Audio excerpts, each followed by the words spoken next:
Good morning, everyone. Welcome to beautiful Saanich Gulf Islands. My name is David Beckham. I am your Liberal candidate, and welcome to this beautiful misty morning. We are so delighted to have you all here today, and we're so delighted to welcome the 24th Prime Minister of Canada, Mr. Mark Carney. There you go. Good. Thank you very much, David. Good morning, everyone. It is fantastic to be back on Vancouver Island. As some of you know, I have family here, family working for our great Liberal candidate in Nanaimo. I'd like to, actually, I should start thanking Kristen Needham and everyone here at Seasider Inn, very clever name, by the way, for hosting us on the incredible Saanich Peninsula. This is a beautiful spot on a volatile day, and I'm not talking about the weather. The world woke up to some pretty dramatic moves, and they're ongoing in financial markets. So before I get to the main subject at hand, I want to spend a few moments talking about what that means for us in Canada. And I think the first observation is what's going on is a direct consequence of President Trump's unjustified tariffs against Canada, tariffs that were first levied on Canada and Mexico, and then on the world. And those measures are going to hit a lot of people's savings, including their retirement savings. And as much as this is unfortunate, it was not unforeseen. This is what we have been concerned about. And indeed, this is what we've been trying to warn the President of the United States about. And I'm not going to sugarcoat it. There may be some tough days ahead for Canadians, but I also want to reassure that we are prepared. We foresaw this. And borrowing on my experience helping to guide Canada through the 2008 financial crisis and helping the United Kingdom weather the impacts of Brexit, we have been taking steps, and we are continuing to take steps to protect Canadians. Today, my plan is to speak about environmental sustainability, and I will get to that in a moment. But this current crisis, financial crisis and economic crisis, reminds us about the other forms of sustainability, and the first is fiscal sustainability, a government that is sustainable.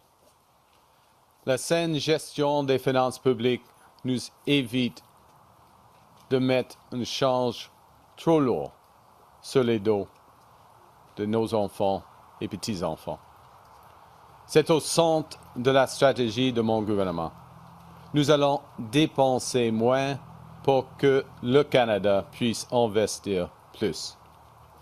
Nous nous engageons à atteindre l'équilibre budgétaire dans les 3 prochaines années, tout en utilisant les revenus venant de l'impôt pour maximiser les investissements privés qui bâtissent notre économie et soutiennent une croissance économique durable. The second sustainability is personal sustainability. In other words, our ability as individuals to provide for ourselves and our families while we're working, during our careers, and into retirement. And President Trump's actions are challenging that personal sustainability by disrupting the global economy, global financial markets, by directly targeting Canadian workers, and by fundamentally reshaping the international trading system.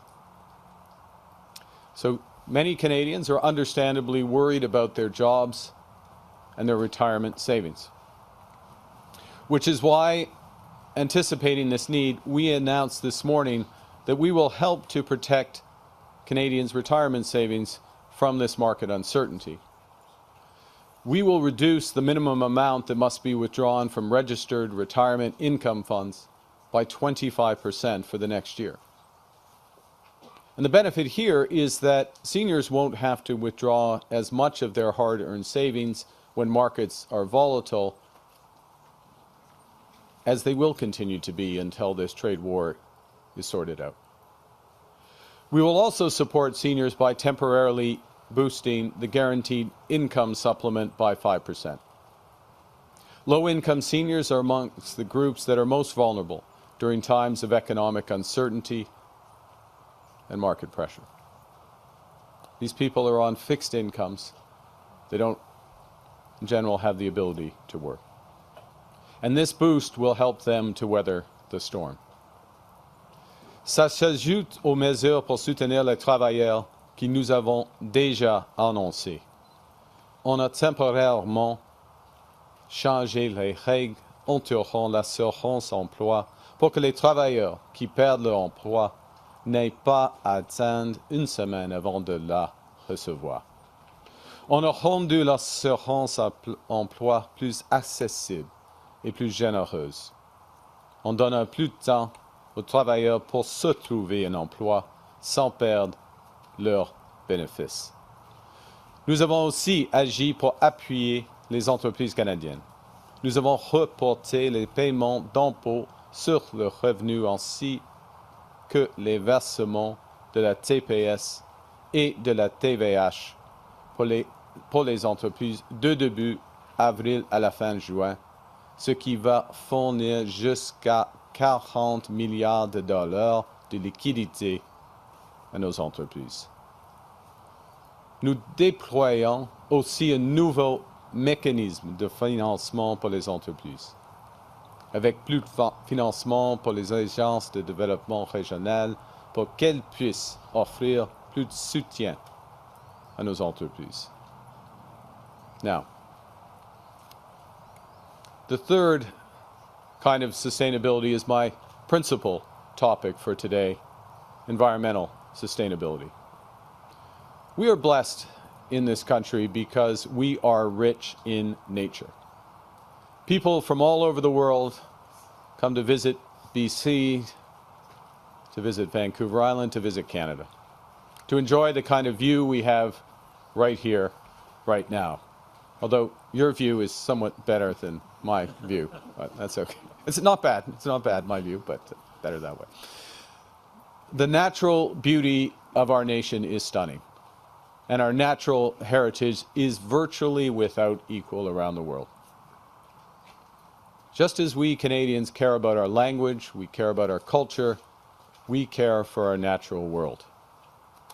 As Canadians, nature is our nature. And this wisdom comes to us from Indigenous traditions. As Elder Duke Redbird says in his poem, The Power of the Land, in every nation, in every clan, the elders to a person, whether woman or a man, shared a common truth, one truth to understand, that the spirit of the people is equal to the power of the land.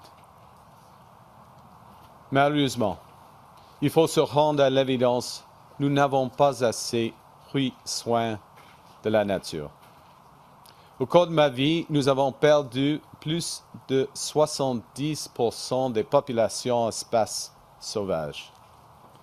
Une stratégie causée par la destruction des habitats et les changements climatiques. In Canada, our natural capital, including biodiversity, has fallen 40% on a per capita basis, while at the same time, our produced capital has almost doubled in recent decades. In other words, we become twice as wealthy while impoverishing our natural world. This is what we mean when we talk about sustainability. No country can endlessly draw down on its nature to enrich itself. And now our natural heritage is facing a new threat. President Trump's unjustified tariffs come with threats to our sovereignty that have one goal behind them: to weaken Canada, to break us so that America can own us, to take our greatest strengths, our resources, our water, our land, our country. That will never happen. Canada is not America. America is a melting pot. Canada is a mosaic because we value diversity. In America, healthcare is a big business. In Canada, it is a right because we value solidarity. America is increasingly about the here and now. Canada is forward-looking and future-focused because we value sustainability. And that's why it was Canada who brought the world together and brokered the Montreal Protocol in the 1980s, which saved the ozone layer under Brian Mulroney. It's why Canada hosted COP15 2 years ago under Justin Trudeau, which led to landmark agreements on biodiversity and nature preservation. At the center of those agreements is a commitment to protect 30% of our lands and 30% of our waters by 2030. And why did we do this? Because we as Canadians value sustainability in all of its forms. We recognize that although we're not always perfect, we haven't always been perfect stewards of the land, we always strive to be good. And we strive to do things not because they're easy, but because they are right. We must earn our right to take from the environment while always respecting and nourishing it.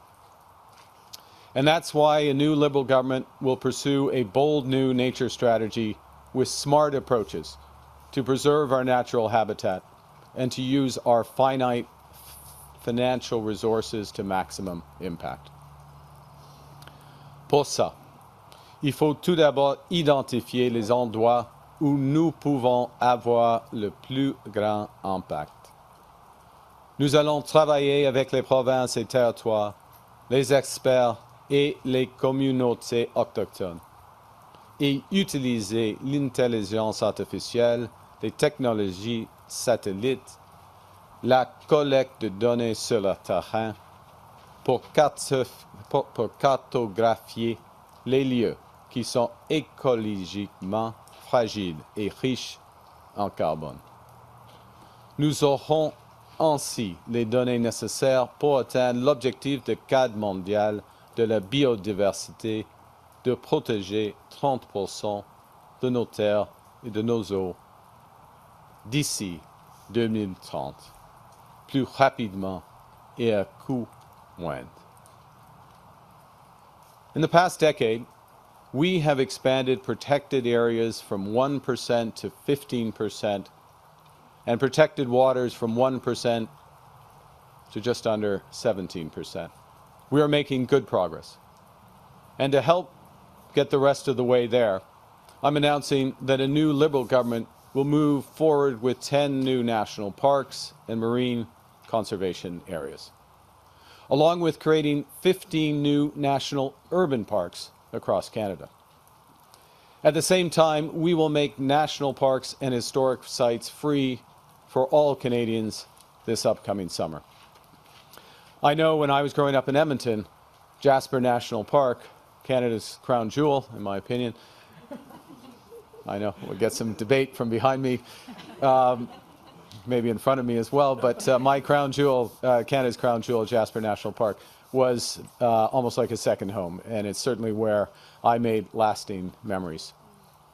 But creating new parks and making all our parks more accessible will help ensure that every Canadian will be able to experience the beauty of our great nation, just as I did.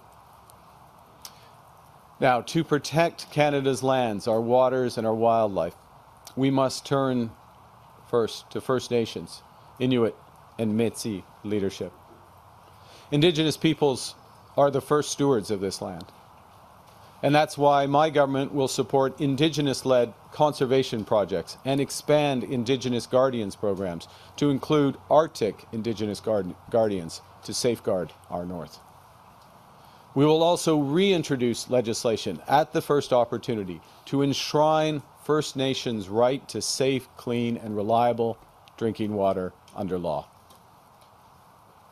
Pour protéger la faune du Canada, nous allons nettoyer nos rives et mettrons fin à la commerce transfrontalier d'espaces sauvages, tout en nous défendant contre la dégradation de nos océans et de nos littoraux et en travaillant avec l'industrie pour créer des pêches plus durables et respectueuse de l'environnement.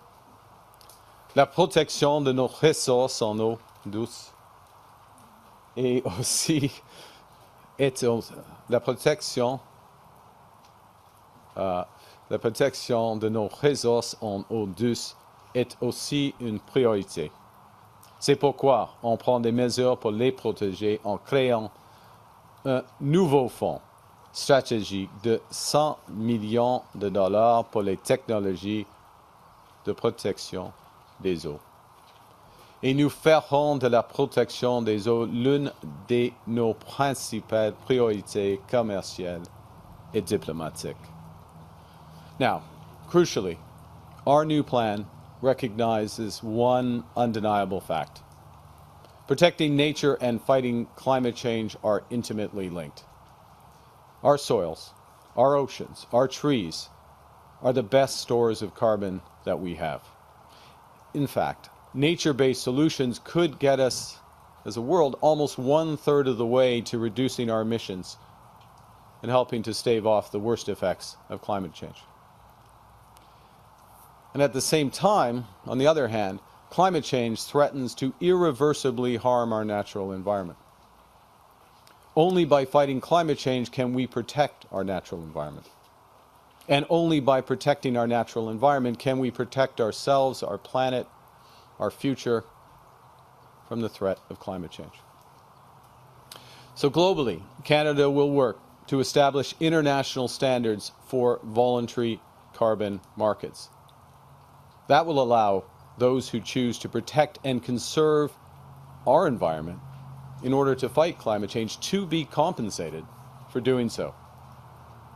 We understand that values determine value. Canada intends to take a leadership role at the upcoming climate change conference in the Brazilian Amazon, where I know that nature-based solutions will be front and center.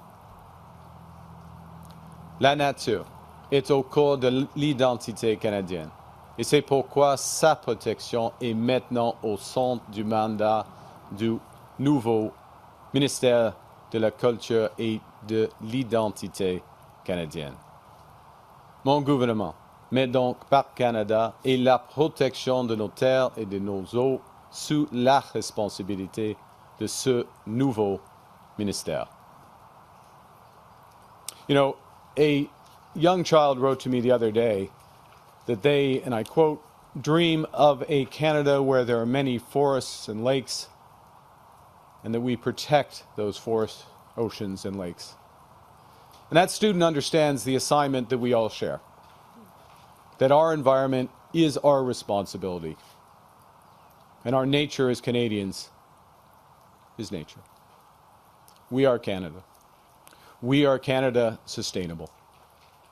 We are Canada strong. Thank you. Merci. Thank you, Prime Minister. We'll now begin the question period. We'll do 15 minutes to delegation and then a few questions from local. 15 minutes pour la délégation, ensuite les médias locaux. Michel? Bonjour, M. Carney. Bonjour, Michel monsieur. Sabat pour la presse canadienne.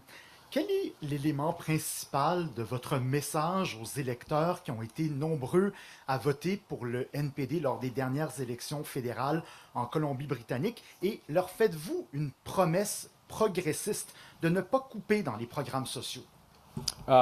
Merci pour votre question. Premièrement, en ce qui concerne la dernière partie de votre question, je l'ai fait. Je fais cette promesse. On ne coupe jamais les programmes sociaux, y compris l'assurance médicale et puis les soins dentaires et tout cela. Il y en a plusieurs, mais on ne coupe pas, mon gouvernement, premièrement. Deuxièmement, en ce qui concerne cette élection, il faut le dire, le grand enjeu, c'est la lutte contre les menaces américaines. Qui va représenter le Canada à la table?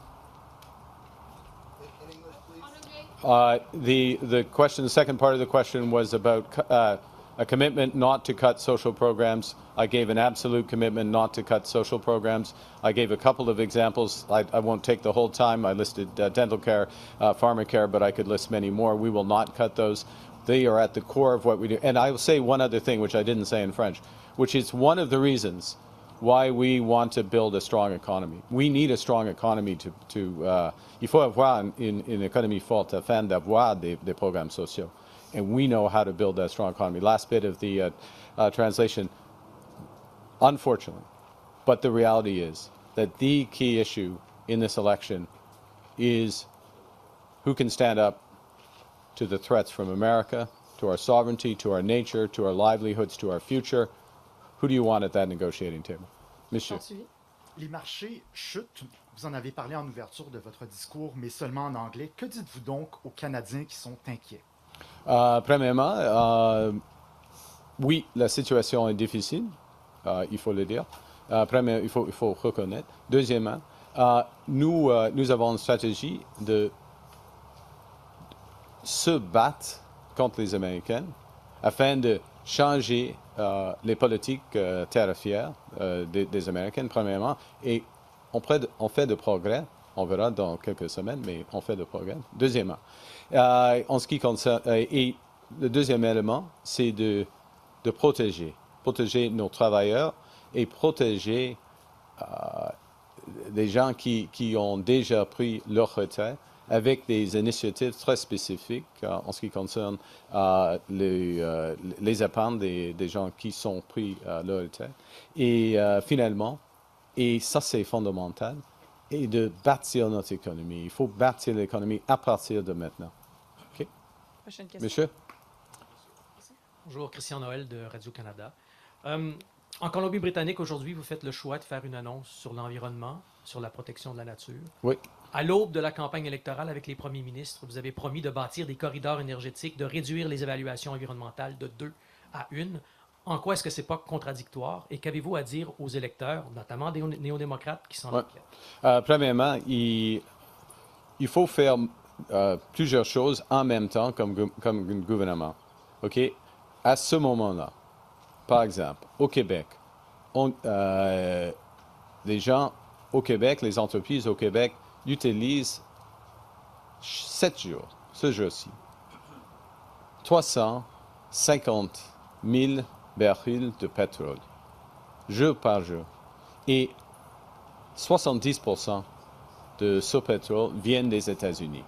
Nous avons la chance de repousser, de déplacer ce pétrole. Si, mais seulement si, on fait des assessments,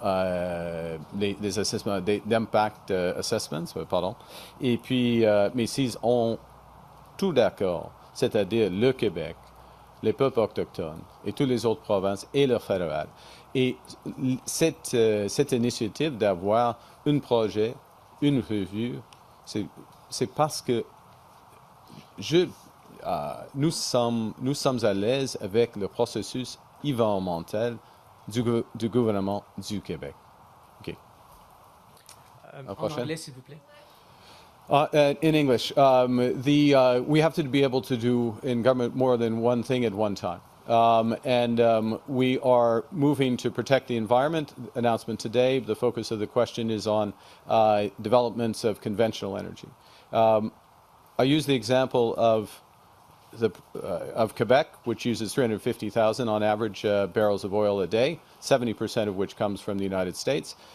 There is a big advantage to Canada to push that out, use our own oil, use the resources from that for other things, including protecting our environments, our social programs as well. But we will only do that in the case where we have the support of First Nations. We have the support of all the provinces, obviously including Quebec in the example that I gave. And with respect to environmental assessments, yes, we are open to having one project, one review to speed these projects of national interest, but that's because we have confidence in the environmental standards, in this case, of the province of Quebec. Monsieur. En suivi, en quoi ça devrait rassurer les électeurs qui ne sont pas nécessairement en faveur de ce genre de projet-là? Et aussi, vous parlez d'accélérer l'exploitation des ressources, mais vous voulez continuer de plafonner les émissions. En quoi est-ce que tout ça, c'est compatible? Non, et ils sont compatibles parce qu'il faut réduire les émissions des gaz à effet de serre de Scope 1 et Scope 2 en ce qui concerne, c'est dans les gaz à effet de serre, dans la production et la transmission de pétrole et de gaz. Okay? À ce moment-ci, c'est presque 30% des émissions de gaz à effet de serre à travers le Canada viennent de le scope 1 et scope 2 des ressources conventionnelles. OK. Alors, il faut avoir des grands projets, par exemple le Pathways, c'est le mot en anglais, qui fait le stockage de carbone. Il faut faire plusieurs choses en même temps afin d'avoir une transition énergétique, afin de bâtir un Canada durable et fort. Merci. In terms of, now I have to back up to my answer. In effect, the heart of this is how is it compatible to have both the development of conventional oil and have a transition? And part of the answer, and a cap on emissions. The answer is, look, we have almost 30% of our emissions in this country come from so-called scope 1, scope 2 emissions. In other words, in the production and transportation of oil and gas. This is an enormous figure. It's an unusually high figure relative to other countries, okay, in the production. We need to get those emissions down. We can get those emissions down with Canadian technology. The example and one of the great opportunities for Alberta, for Canada, ultimately for the world, is to advance carbon capture and storage. The principal opportunity there is in the Pathways project. That's how one reconciles is both producing more, which has the advantage of pushing out foreign supplies, makes Canada richer, pays for our social programs, gets good jobs, helps support our environment at the same time while using these gas. Mr. Aiken, please. Sorry. I know we're short on time. Sorry. Okay, I'll be quick too. Well, I'll try and be quick. David Aiken, Global News. Good morning. Good morning. I'd like to come back to the markets. Your investments are in a blind trust. You don't know how they're doing, but the rest of it. They're going. I'm sure they're going down if they're. Okay. Yeah. So I wondered, you're a former Bank of Canada governor, former Bank of England governor. What do we make of this? What do businesses make of this? What can governments do, if anything? Well, it's the key question. First off, I'll say I did speak to the governor of the Bank of Canada today. I spoke to the Minister of Finance. I spoke to a number of counterparts in the last 24 hours around the world, including his, as you know, Prime Minister Starmer. At present, let me say a few things and get to the heart of it. What you worry about in these types of situations, if you are charged with overseeing financial markets, are there problems that are being created by the markets themselves, the banks themselves? Are there weaknesses? We do not see that. We have rock solid financial institutions in this country, so they're not making it worse.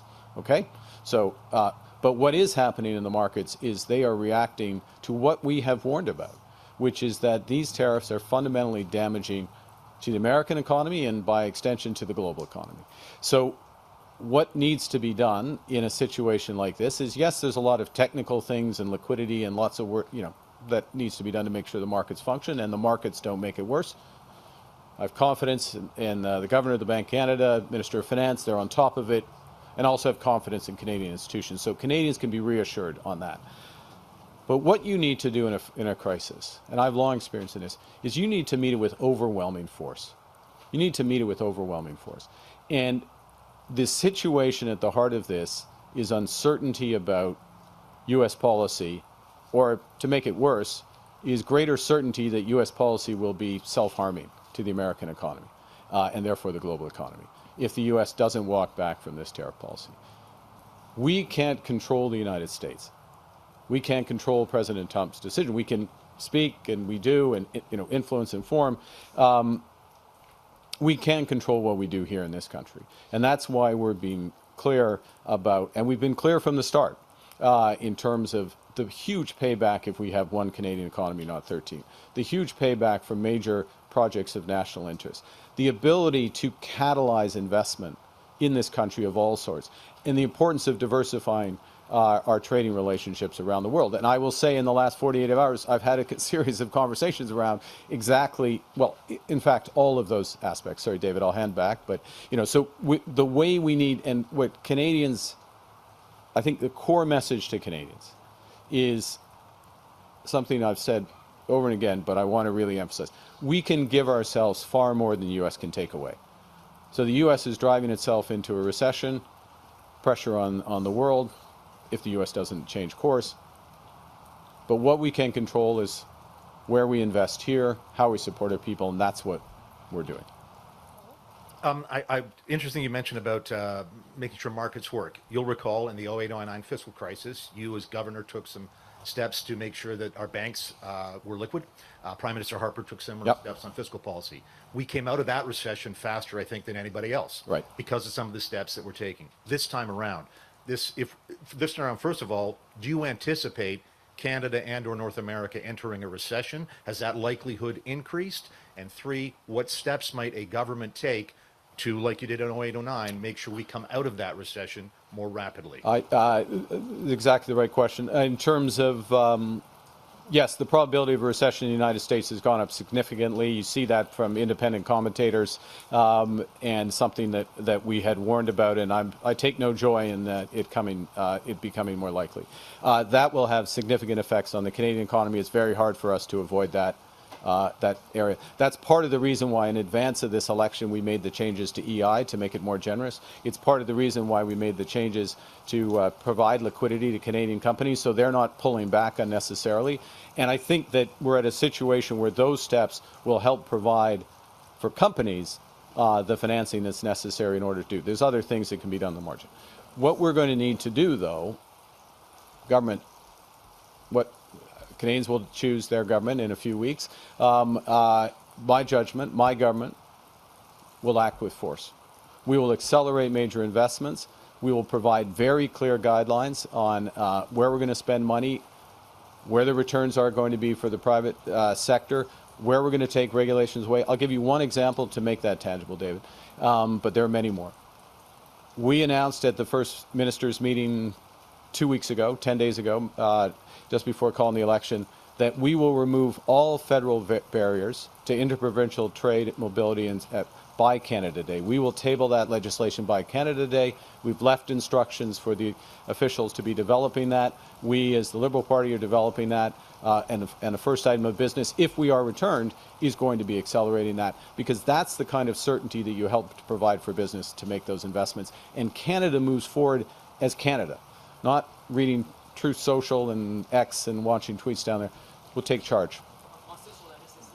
En ce qui concerne le risque d'une récession aux États-Unis est augmenté, c'est fortement augmenté, et c'est bien difficile pour le Canada d'éviter une récession s'il y en a une aux États-Unis.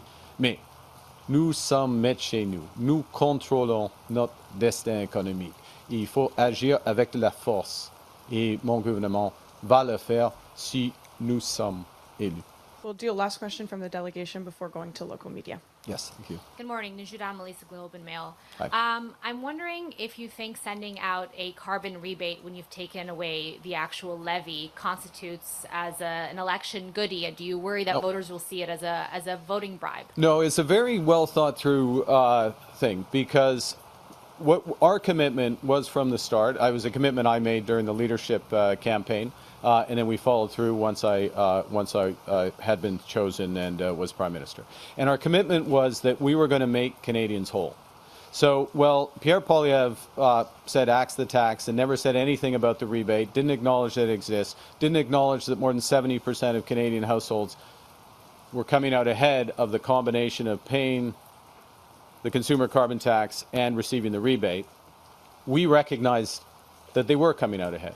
So we endeavor to make sure that, having removed the tax, which gives money back, obviously, and we see it at the gas pump, but also making sure that the combination of the two makes sure that those families come out ahead. And so what we couldn't do in the 9 days of government is pass a tax cut. We've announced our intention for that middle-class tax cut. It's very clear, the $825 for two earning families, up to that. And that rebate bridges to the point at which, if we are elected, we will pass that tax cut.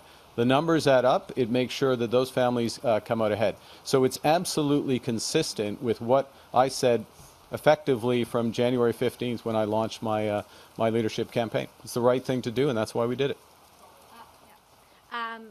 Former Prime Minister Justin Trudeau, during his last speech at the Liberal Convention, Leadership Convention, said Liberals are progressives. You're here targeting NDP and Green ridings. I'm wondering, do you identify as a progressive? And if so, what does being a progressive mean to you? Well, I believe in progress. I wouldn't be here if I didn't think we could make Canada, which is the greatest country in the world, even better. I recognize injustice that still exists in our society of all forms. And we need to strive every day to make progress on that. I'll anchor it if I can in today's announcement. We need to do a much better job. We need to make progress in how we take care of our natural heritage for our children and grandchildren. But we can make progress. And the Liberal Party can do both things, which is to grow our economy, grow it for all Canadians, and make progress alongside. And that's what today's announcement is about. Thank you. Over to local media. We got 5 minutes, so. Okay. Sure. The U.S. has announced its intention to raise softwood lumber You duties. sure? I know you guys are from BC, but like, it's not, sorry, yes. No worries. The Yeah. U.S. has announced its intention to raise softwood lumber duties from 14.5% to 34.45%, which would be an enormous hit on an industry that is already struggling in BC with Yeah. lowered supply and job losses. It's something the Premier says that he'll be talking to you about later today. What's your message to forestry workers in this province, and what do you plan to do in terms of supporting the industry and workers who are at this point worried about the feasibility of their jobs moving forward? Okay, well, thank you for the question. And I start where you ended up, which is it starts with workers. It starts with workers and working back from workers, and our commitment in this trade battle and our commitment more generally is to support workers. These tariffs are wholly unjustified. They came through a USTR process, but they're wholly unjustified. And I recognize that there's 50,000 workers that are affected by this. I recognize the importance of this industry. I've known it my whole life, the importance of this industry and the contribution to this province and this country. So I am very focused on this issue.